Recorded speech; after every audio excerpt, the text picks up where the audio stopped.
पूर्णमिदं पूर्णात् पूर्णमुदच्यते पूर्णस्य पूर्णमादाय पूर्णमेवावशिष्यते।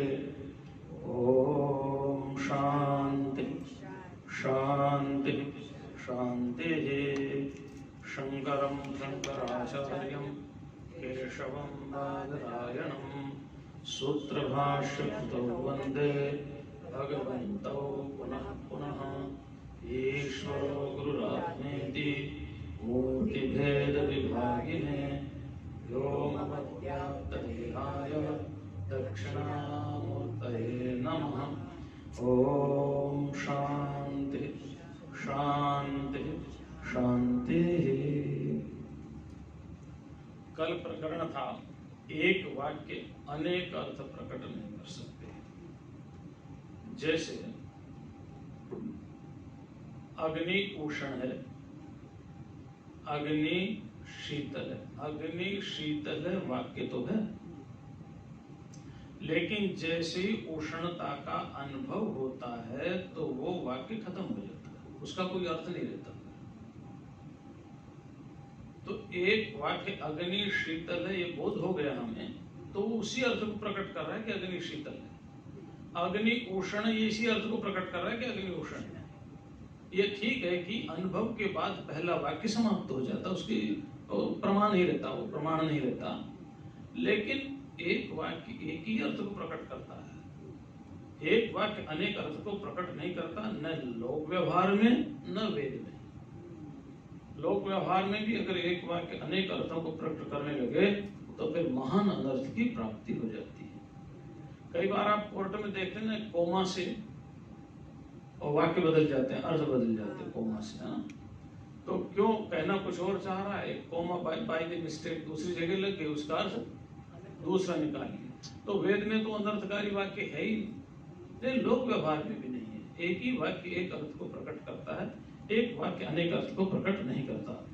वाक्य प्रमाण का नाम विरुद्धम अविरुद्धम च एकम वाक्यम अनेकम अर्थम प्रतिपादयत्येष समयः।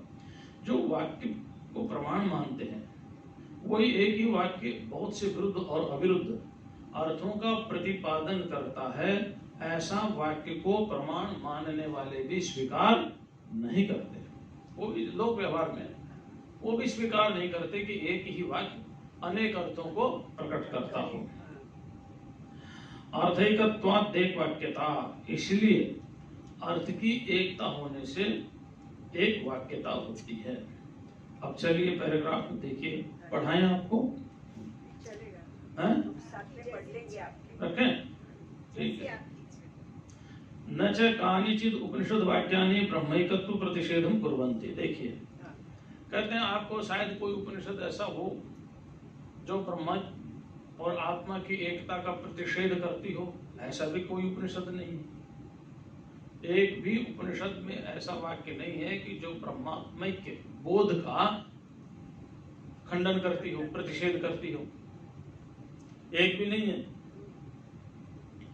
यत्तु लौकिकम वाक्यम, ये जो लौकिक वाक्य है कि अग्नि उष्ण है और शीतल है, ये लौकिक वाक्य है।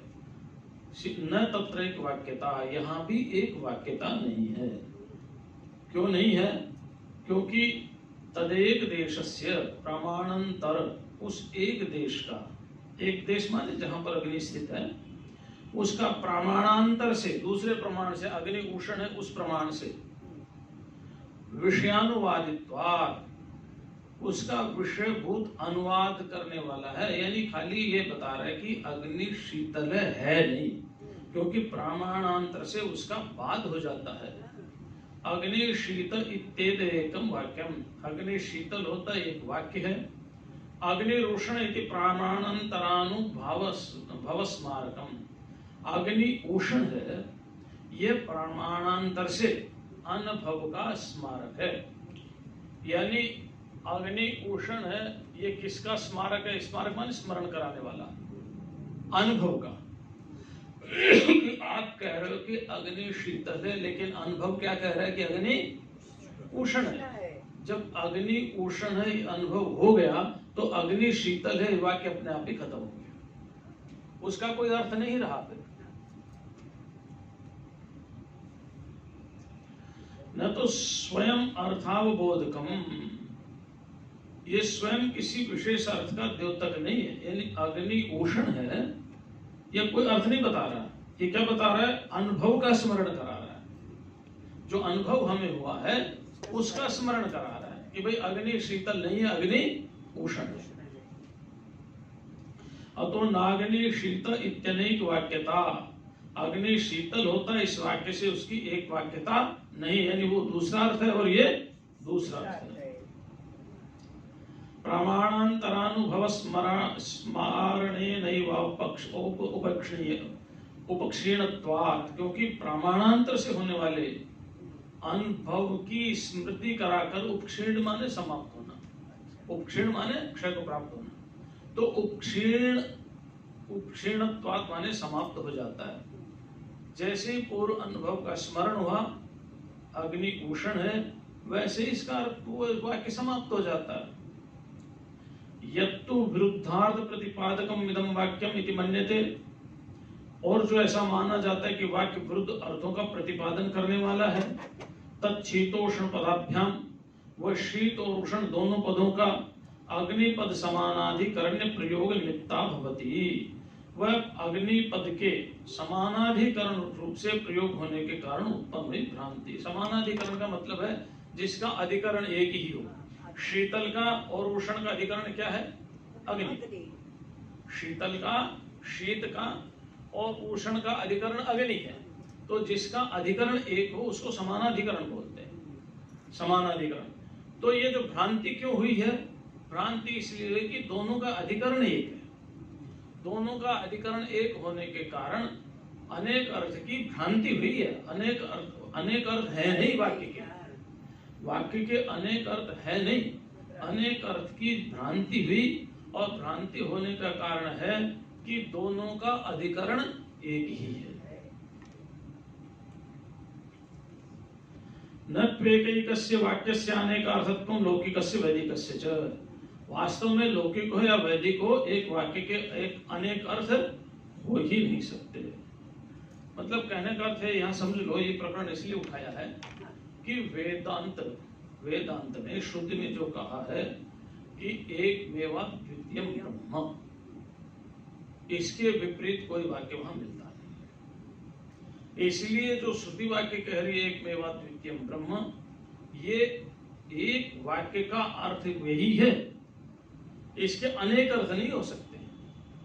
अनेक अर्थ नहीं हो सकते कि भाई चलो अद्वितीय ब्रह्म है, फिर द्वितीय ब्रह्म होगा, फिर तृतीय ब्रह्म होगा, ब्रह्म की अनेकता होगी, है ना? ऐसा नहीं है। ब्रह्म एक ही है और वो अद्वितीय है और वो सत है। सदैव सौम्य इदम एक अग्र आसीत, हे सौम्य, सबसे पहले सत ही था। असत से कुछ उत्पन्न नहीं होता। भगवान कृष्ण ने क्या कहा? ना सतो विद्यते भावो ना भावो विद्यते सतः। असत का भाव नहीं हो सकता, यानी सत्ता नहीं हो सकती, और जो सत्ता है उसका अभाव नहीं हो सकता। आत्मा सत है, उसका कभी अभाव नहीं हो सकता।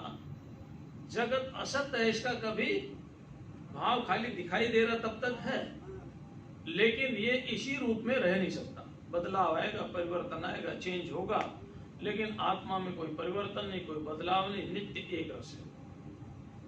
तो इसलिए वेदांत में जो एक मेवा द्वितीयम ब्रह्म कहा है, वो एक मेवा द्वितीयम ब्रह्म के अनेक अर्थ नहीं है, एक ही अर्थ है। क्या अर्थ है? कि ब्रह्म एक ही है और ब्रह्म अद्वितीय ही है।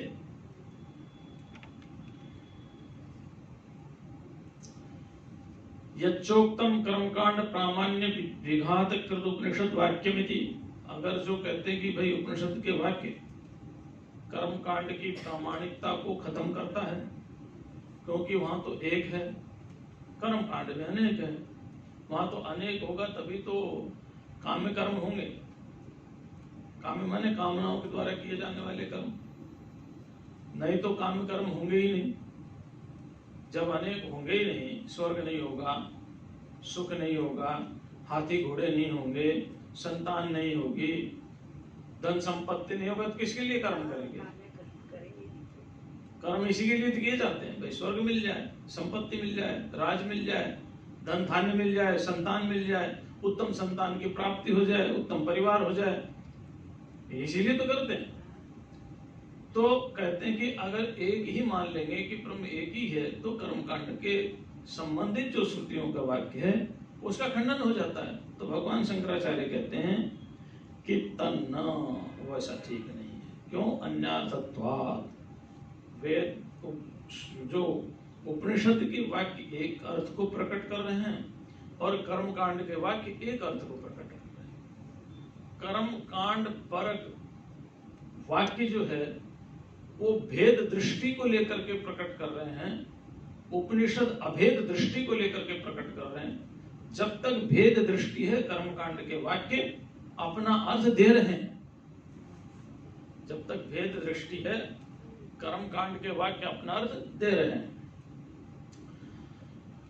ब्रह्मैकत्व प्रतिपादन परा ही उपनिषदो, उपनिषद क्या? ब्रह्मैकत्व प्रतिपादन परा, ब्रह्मैकत्व का प्रतिपादन करते हैं। और नेष्टार्थ प्राप्त साधनोपदेशम तस्मिन् वा पुरुष नियोगम वारयन्ते, जो इष्ट प्राप्ति के लिए साधना में लगा हुआ है, वेदांत वाक्य उस पुरुष को वहां से हटाते नहीं, न वहां लगाते, न तो वहां से हटाते उसको कि भाई आप क्यों लग रहे कर्मकांड में, क्या स्वर्ग में रखा है, हट जाओ यहां से ना। ज्ञान होने पर अपने आप हट जाए तो ठीक है। तो वेदांत वाक्य जो अपने इष्ट यानी जो उसकी चाह है, इच्छा की पूर्ति के लिए, मनोकामना की पूर्ति के लिए जिन साधनों को लेकर के वो जिन कर्मों में नियोग हो गया है, लग गया है, ये उपनिषद वाक्य उसको वहां से हटाते नहीं है, वहां से निवारण नहीं करते कि आप हट जाओ, ये व्यर्थ में क्यों लगे हो, नहीं, लगे रहो। क्या कहा? बड़ी प्यारी बात कही है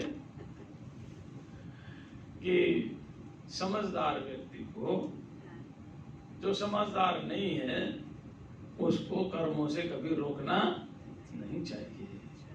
गीता में लिखा ना कि जो समझदार है जोशेत सर्व कर्माणि, और जोर से लगाना चाहिए, है ना, और जोर से लगाना चाहिए। तो विद्वान जो है वो अविद्वान को उसकी इच्छा की प्राप्ति के लिए किए जाने वाले कर्मों में लगे रहने से वहां से उसको हटाता है,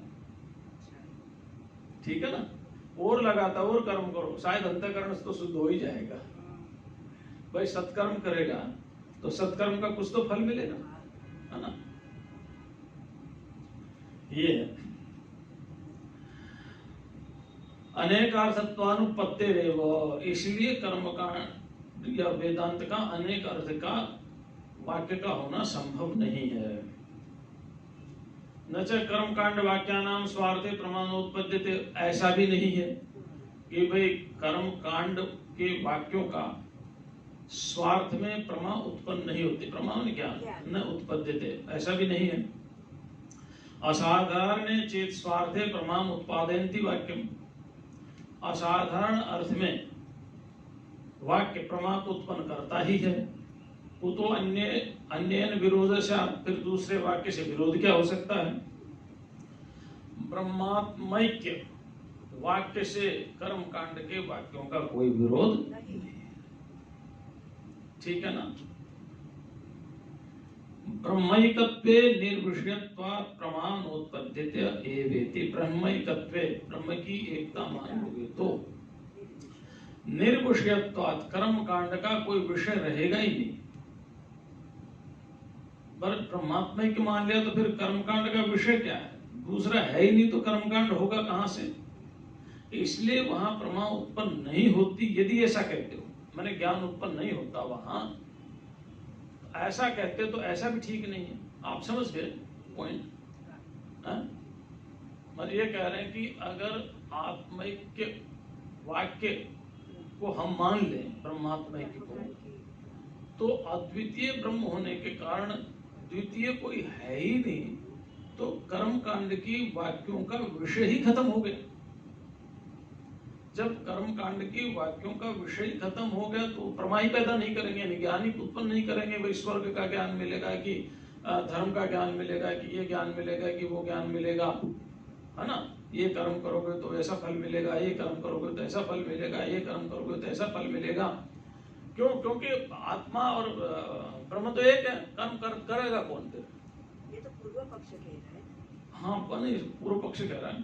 पूर्व पक्ष का भगवान पूर्व पक्ष कह रहा है, तो फिर कर्म करेगा कौन? तो इसलिए कर्म कांड के वाक्य प्रमा को पैदा ही नहीं करेंगे। यदि ऐसा कहते तो भी ठीक नहीं है। क्यों? न प्रत्यक्षत्वात् प्रमायाः, कर्म कांड के वाक्यों की प्रमा प्रत्यक्ष है। क्या प्रत्यक्ष है? दर्श पूर्णमासाभ्याम स्वर्ग कामो ये, स्वर्ग की कामना करने के वाले को दर्श और पूर्ण ये दो याज्ञ करना चाहिए। तो प्रमा तो है स्वर्ग काम, यानी वो कर्म करेगा तो स्वर्ग तो मिलेगा, तो प्रमा तो है ना। ये है कि ये द्वैत में, बस वो अद्वैत में दोनों का विषय अलग अलग है। तो ब्राह्मणों न हंतव्य, ब्राह्मण का वध नहीं करना चाहिए। इत्येवं आदि वाक्येभ्यः प्रत्यक्षा प्रमा जायमाना, इत्यादि वाक्यों से प्रत्यक्ष प्रमा पैदा हो ही रही है। जायमाना माने पैदा होती हुई, समझ गए? हाँ, तो प्रत्यक्ष प्रमा पैदा हो ही रही है। सा नैव भविष्यति यद्युपनिषदो ब्रह्मैकत्वं बोधयिष्यन्ति, यदि उपनिषद ब्रह्मात्मैकत्व का बोध कराएगी तो ये प्रमाण नहीं होगी। इत्यनुमानम, ये तो अनुमान है, यह तो प्रत्यक्ष हो रहा है। आप जो कह रहे हो कि उपनिषद ब्रह्मात्मैक्य बोध कराएगी तो प्रमाण नहीं हो सकती, ये आपका अनुमान है। यहाँ तो हो रहा है। दर्श पूर्णमासाभ्याम स्वर्ग कामो ये, ब्राह्मणों हंतव्य, प्रमा तो पैदा हो ही रही है ना। तो ये अनुमान चलता नहीं प्रत्यक्ष के आगे, अनुमान प्रत्यक्ष के आगे चलता नहीं है। न चानुमानम प्रत्यक्ष विरोधे प्रामाण्यम लभते, अनुमान प्रत्यक्ष से विरोध करने पर, यानी अगर प्रत्यक्ष से अनुमान का विरोध हो गया तो फिर अनुमान प्रामाणिक नहीं है, प्रत्यक्ष ही प्रामाणिक माना जाएगा। प्रत्यक्ष ये ठीक है, प्रमाणों पर बहुत रिसर्च है। हमारे यहाँ न्याय में 4 प्रमाण माने हैं, सांख्य में 3 माने हैं, कहीं 5 माने हैं। चारवाक एक ही प्रमाण मानता, प्रत्यक्ष में प्रमाण। जैन बौद्ध 2 मानते हैं, प्रत्यक्ष और अनुमान। बौद्ध भी एक ही मानता है, जैन 2 मानते हैं, प्रत्यक्ष और अनुमान।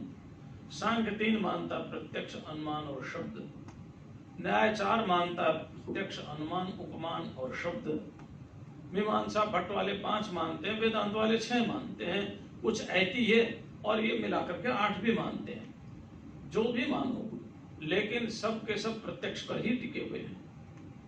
अनुमान प्रत्यक्ष पर है, प्रत्यक्ष उपजीवी है, अनुमान उपजीवी है। एक शब्द ही ऐसा है जो किसी पर टिका हुआ नहीं है, स्वतंत्र है, परम प्रमाण है। और वो शब्द क्या है? यस्य वाक्यस्य, वेदांत परिभाषा पढ़ी ना आपने, यस्य वाक्यस्य तात्पर्ये विषयभूत संसर्गः मानांतरेण न बाध्यते तद्वाक्यम, यानी जिसका किसी दूसरे प्रमाण से बाध हो ही ना, किसी दूसरे प्रमाण के द्वारा उसका खंडन हो ही ना, उसको वाक्य प्रमाण कहते हैं। तो वाक्य प्रमाण को छोड़ करके बाकी और प्रमाण है प्रत्यक्ष पर टिके हुए हैं। वाक्य माने वेद, वाक्य माने वेद, वेद प्रमाण है। वेद स्वतः प्रमाण है, वेद परतः प्रमाण नहीं है। तो बाकी प्रत्यक्ष पर टिके हुए हैं, इसीलिए अनुमान प्रत्यक्ष के पर हावी नहीं हो सकता। जब प्रत्यक्ष है तो फिर अनुमान का कोई औचित्य नहीं रह जाता। तस्मात् असदेवैतद् गीयते, इसलिए ये खाली बकवासी है, यानी असत माने झूठी कहा जा रहा है। प्रमेय नोत्पद्यते थी कि कर्म कांड के वाक्यों में प्रमा उत्पन्न होती ही नहीं। प्रमा तो उत्पन्न हो रही है। अभी से यथा प्राप्त अविद्या प्रत्युपस्थिता स्थापित, यानी अविद्या के द्वारा प्रत्युपस्थापित यानी उपस्थित किए गए यथा प्राप्त क्रिया कारक फल, उनका आश्रय क्या है? इष्ट और अनिष्ट प्राप्ति परिहार। इष्ट और अनिष्ट की प्राप्ति और परिहार माने अप्राप्ति, हाँ, परिहार उपाय सामान्य। ये जो उपाय है उनमें देखिए, जो यथा प्राप्त क्रिया कर्म कारक फल आश्रय इष्ट की प्राप्ति अनिष्ट की निवृत्ति, ये सामान्य रूप से जो अविद्या के द्वारा उपस्थित किए गए हैं, उनमें जो प्रवृत्त हो रहा है तद विशेषम अजानतः, और इनके विशेष को नहीं जानता, तदा चक्षाणा श्रुति, उसको देखते हुए, आचक्षाणा माने देखते हुए, श्रुति क्रिया कारक फल भेदस्य लोक प्रसिद्धस्य सत्यताम असत्यताम वा नाचष्टे न ववारयति।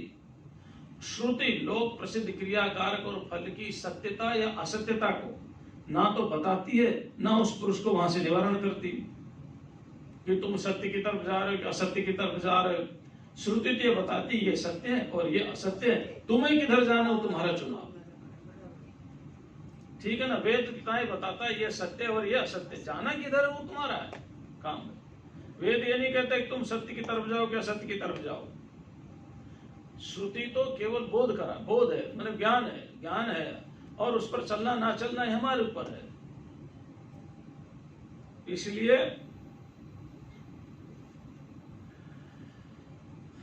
सत्यताम असत्यताम व नाचष्टे, सत्यता और असत्यता का न तो प्रतिपादन करती है, न च वारयति, न उसका खंडन करती है, निषेध करती है। ठीक है ना? इष्ट अनिष्ट फल प्राप्ति परिहारोपाय विधि परत्वात्, क्योंकि इष्ट की प्राप्ति और अनिष्ट की निवृत्ति के उपाय विधान करने में ही श्रुति तत्पर है, उसको पकड़ करके लगाने में नहीं है। ठीक है ना?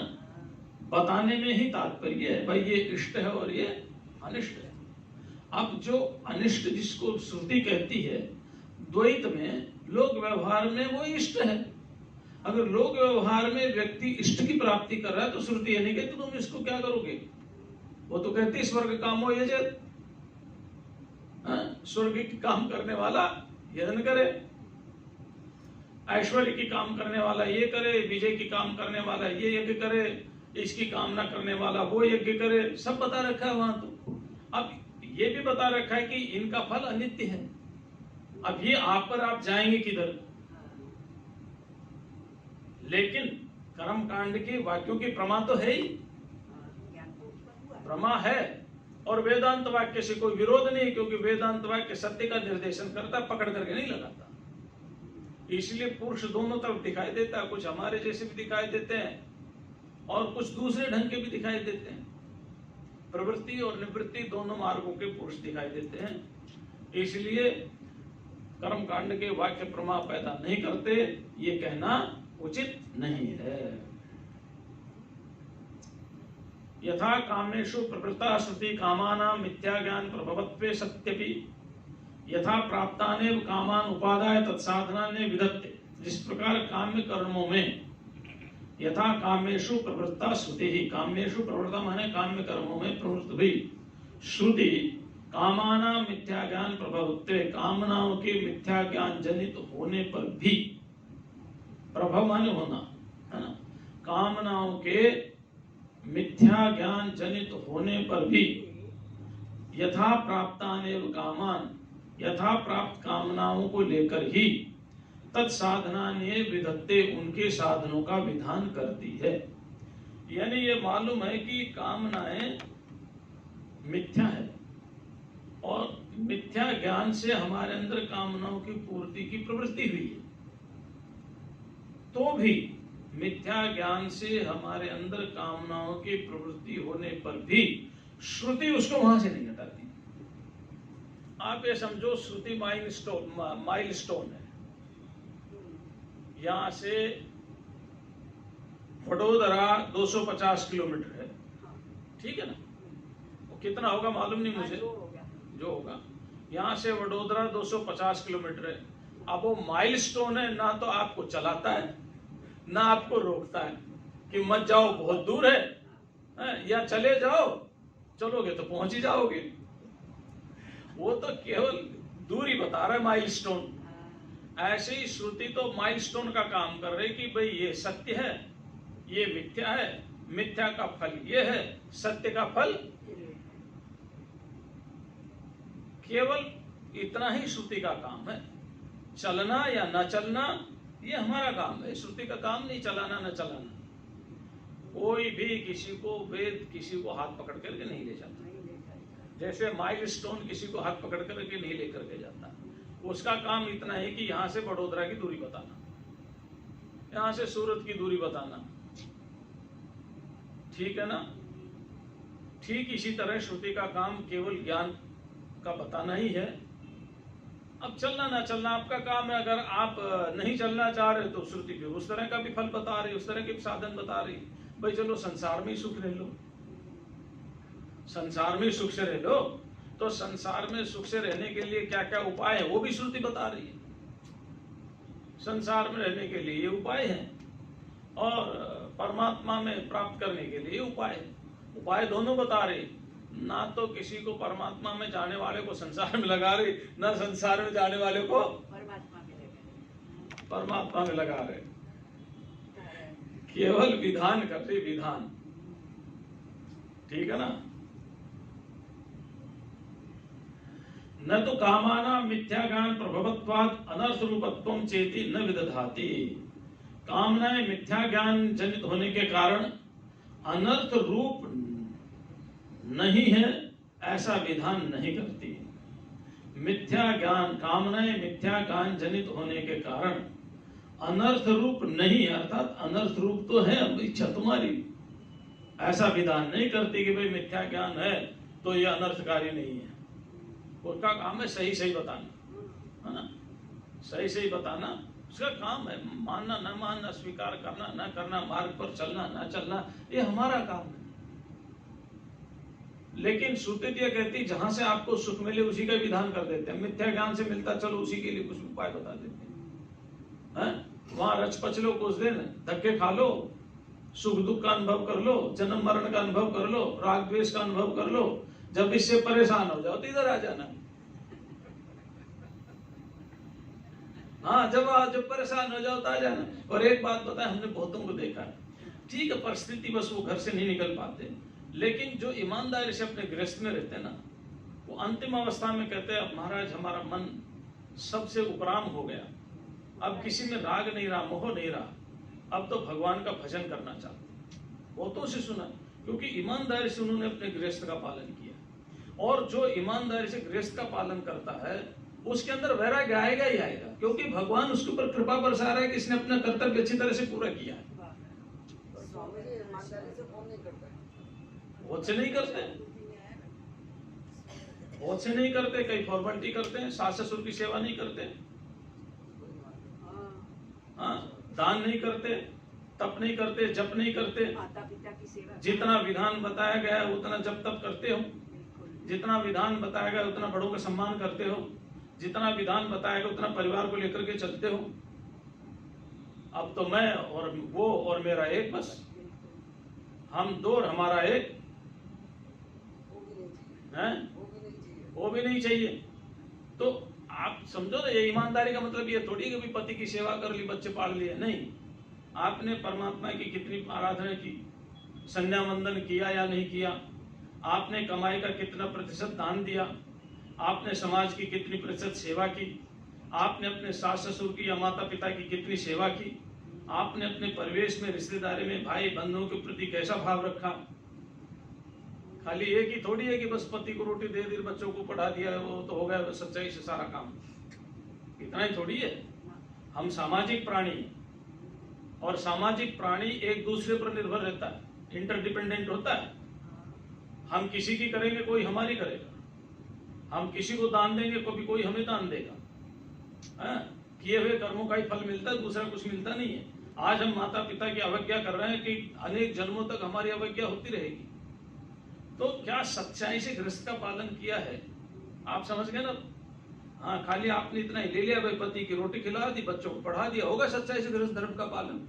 नहीं। अतिथि आपने किसी गरीब को दान दिया, किसी मरीज को औषधि दी, किसी पढ़ने में असमर्थ व्यक्ति के लिए कभी फीस जमा करके आए, कभी पशु पक्षी कीट पतंग कुत्तों बिल्ली के लिए कुछ किया, कभी वनस्पति के लिए जंगल में पेड़ पौधे लगाने का काम किया। मतलब ये कभी किया क्या? है ना? इसको कहते हैं इष्टापूर्त, इष्ट और अपूर्त। इष्टापूर्त कर्म किए क्या हमने कभी? तो इसलिए एक गृहस्थ है ना, गृहस्थ, मनुस्मृति में 3-4 श्लोक हैं। तस्मात् ज्येष्ठाश्रमो गृही, सबसे बड़ा गृहस्थ आश्रम है। सबसे बड़ा कौन सा आश्रम है? क्योंकि तीनों आश्रम गृहस्थ पर टिके हुए हैं। ब्रह्मचर्य आश्रम भी, वानप्रस्थ आश्रम भी और संन्यास आश्रम भी ब्रह्मचर्य पर, गृहस्थ पर ही टिके हुए हैं। वहीं से उनको भोजन मिलता है। तो कितना महान आश्रम है, और महान आश्रम की परंपराओं में हमने क्या क्या किया, ये भी तो देखना चाहिए ना। ये भी हमें जानना चाहिए कि क्या गृहस्थ में रहते हुए हमने 10 मिनट 15 मिनट आधा घंटा रोज भगवान के लिए दिया? क्या गृहस्थ में रहते हुए हमारी 100 रुपए की कमाई में 10% नहीं तो 2% ही से 2 रुपए हमने कभी दान दिए? क्या गृहस्थ में रहते हुए हमने कभी किसी के काम आए? क्या कभी कोई परोपकार किया? क्या हमने समाज के लिए कुछ किया? खाली अपने और परिवार के लिए किया तो क्या किया? समझ रहे हैं आप? तो ऐसे बहुत से लोगों के मुंह से सुना, क्योंकि स्वाभाविक है, वो परमात्मा की कृपा है उन पर। अगर उन्होंने सच्चाई से पालन किया गृहस्थ आश्रम का, तो उन पर वो परमात्मा की कृपा है कि उनके अंदर वैराग्य आएगा। आप कोई भी कर्म सच्चाई से कर लो, एक दिन परमात्मा की तरफ जाओगे, क्योंकि सत्य पर जाना ही है, और सत्य परमात्मा ही है, दूसरा कोई सत्य है नहीं। ठीक है ना?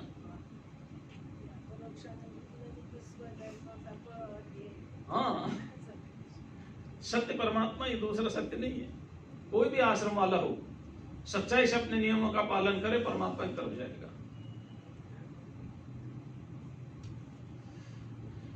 हाँ,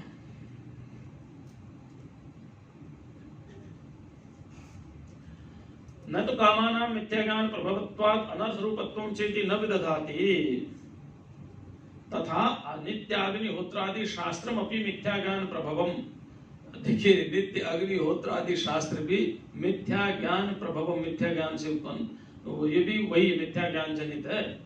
ये भी क्रियाकारक भेदम, क्रियाकारक के भेद को लेकर के, यथा प्राप्त मेवादाय, उसको लेकर के ही इष्ट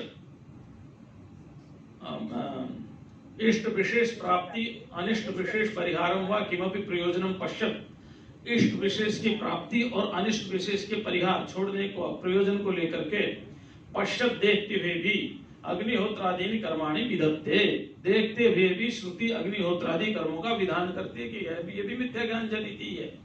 लेकिन ठीक है, अच्छी बात है, कोई वहां रह करके भी किसी तरह का सुख प्राप्त करना चाहे तो क्या दिक्कत है? सत्कर्म की बात है यहाँ पर, समझ गए ना? सुख का मतलब सत्कर्मों से जन्य सुख, है ना?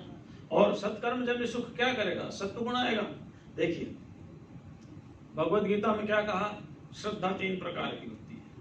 कितने प्रकार की होती है? एक होती है सात्विक श्रद्धा, और सात्विक श्रद्धा का क्या फल है? आप कर्म करो या ना करो अपने, अगर आपके अंदर सात्विक श्रद्धा है तो परमात्मा आपके पास आएंगे। अब वो सात्विक श्रद्धा कब पैदा होगी? जब हमारे कर्म सात्विक होंगे। सुनने, अब सुन लेंगे, आज हम करें ना करें, हमारी तो श्रद्धा सात्विक है भगवान के प्रति, ऐसा होता नहीं है ना? ऐसा होता नहीं है। ये सारे नियम है, भगवान कृष्ण बताया है कि भाई कर्म योग करोगे तो सात्विक श्रद्धा आएगी। कर्म त्याग से नहीं, कर्म फल त्याग से, समझ रहे हैं ना? कर्म त्याग से नहीं, कर्म फल त्याग से, वासनाओं के त्याग से। तो वो भी हमें देखना चाहिए। खाली एक वाक्य सुन लिया सात्विक श्रद्धा हो, फिर हम अच्छे करें या बुरे करें, हमारी श्रद्धा हमें भगवान तक पहुंचाएगी, ये एक वाक्य है। लेकिन इससे पहले क्या क्या कहा है वो भी हमें जानना चाहिए। स्वकर्मणा तमभ्यर्च्यो सिद्धिं विन्दति यतः प्रवृत्तिर्भूतानां येन सर्वमिदं ततम्। यहां ध्यान दीजिए आप, आपके अंदर सात्विक श्रद्धा कब पैदा होगी? यतः प्रवृत्तिर्भूतानाम, जहां से सारा संसार पैदा हुआ है। येन सर्वमिदं ततम्, और जिसमें सब जगह इसमें फैला हुआ है, व्यापक है, विस्तार है, तनु विस्तारे वरुण है ततम। तो ऐसे परमात्मा की, समझ रहे हैं? ऐसे परमात्मा, अगर आप परमात्मा को सीमित कर देंगे तो आपका ज्ञान सीमित हो जाएगा, भक्ति सीमित हो जाएगी। इसलिए जिससे सारे प्राणी उत्पन्न हुए हैं, जिसमें स्थित हैं, जिसमें लय को प्राप्त हो रहे हैं, और जो सब में व्यापक है और सब जिसके अंदर है, उसके बाहर भी और भीतर, उस परमात्मा की अपने कर्मों से पूजा करो। आरती की जरूरत नहीं है, लाल कपड़े की जरूरत नहीं है, धोती पहनने की जरूरत नहीं है, आप पैंट शर्ट में करो, कोई दिक्कत नहीं है, बिना आरती के करो, कोई दिक्कत नहीं। लेकिन स्वकर्मणा, अपने कर्म से पूजा करो। तो कर्म कौन से होंगे? यज्ञ होगा, तप होगा, दान होगा, सेवा होगी, परोपकार होगा, यही तो कर्म होंगे। वो सर्वात्म भाव से, सर्वात्म भाव अलग है। तब ये कर्म होगा तो सात्विक श्रद्धा पैदा होगी। स्वकर्मणा तमभ्यर्च सिद्धिं विन्दति मानवा। मानवा माने कोई भी मनुष्य हो सकता है, किसी जाति से नहीं है, किसी धर्म से नहीं, किसी वर्ण से नहीं, किसी आश्रम से नहीं, कोई भी मनुष्य हो, अगर वो व्यापक परमात्मा को लेकर के और व्यापक परमात्मा के लिए अपने कर्मों से उसकी पूजा कर रहा है। अपने कर्मों से मतलब क्या है? जो परमात्मा का आदेश है, ये सारी सृष्टि मेरी है, इसके लिए कर्म करो, जब करो, तब करो, ध्यान करो, दान करो, बड़ों की सेवा करो, परोपकार करो, किसी के काम आओ, तो आपको आरती पूजा करने की जरूरत नहीं है, आपको कपड़े रंगने की जरूरत नहीं है, आपको ये कहने की जरूरत नहीं है तो क्या पूजा करेगा, धोती तो पहनी नहीं रखी। मेरी बात समझ रहे हो? ये मैं नहीं कह रहा, ये कौन कह रहा है? भगवत गीता के, वहां कोई कंडीशन नहीं है, कहीं नहीं लिखा भगवत गीता में कि भगवा कपड़े पहन करके पूजा करो, कहीं नहीं लिखा है कि फलाना करके ये करो। जहां लिखा वहां अपने कर्मों के सुधार की बात है, अपने चित्त की शुद्धि की बात है, कर्म फल त्याग की बात है ना? तो इसलिए सात्विक श्रद्धा से परमात्मा की प्राप्ति होती है। लेकिन सात्विक श्रद्धा कैसे आएगी, ये जरा भगवत गीता से समझ लो।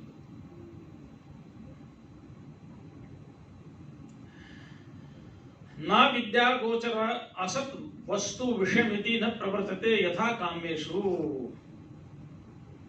इसलिए इस प्रयोजन का अविद्या विषय असत वस्तु से संबंध है, इसलिए उनका विधान न करता हो ऐसा नहीं है। भले ही असत वस्तु से संबंध हो, लेकिन वहां भी कर्म कांड में उसका विधान किया गया है, जैसे काम्य कर्मों के विषय में देखा जाता है। तो अब ऐसी बात है,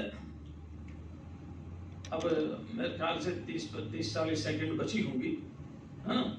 और ये प्रकरण लंबा हो जाएगा, क्वेश्चन दूसरा आ जाएगा, और दूसरा क्वेश्चन आएगा तो हम उत्तर दे नहीं पाएंगे, तो एक वाक्य का अनुवाद करने से क्या लाभ? समझ रहे मेरी बात?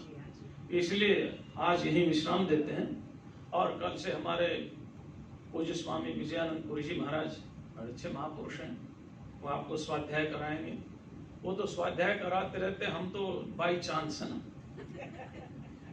स्वाध्याय ज्यादा कराते नहीं, हम बाई चांस,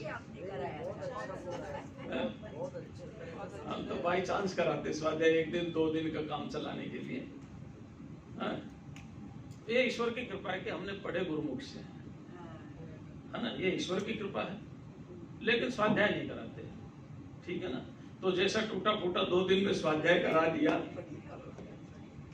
वो ठीक है ना? तो आज इतना ही, शेष कल। ओम शांति शांति शांति।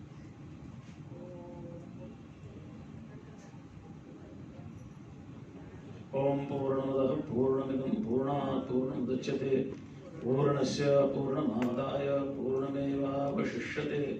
ओम शांति शांति शांति। शंकरं शंकराचार्यं केशवं बादरायणं सूत्रभाष्यकृतौ वन्दे भगवन्तौ पुनः पुनः।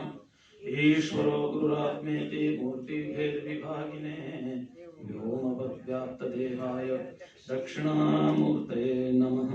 ओम शांति शांति शांति। नमः पार्वती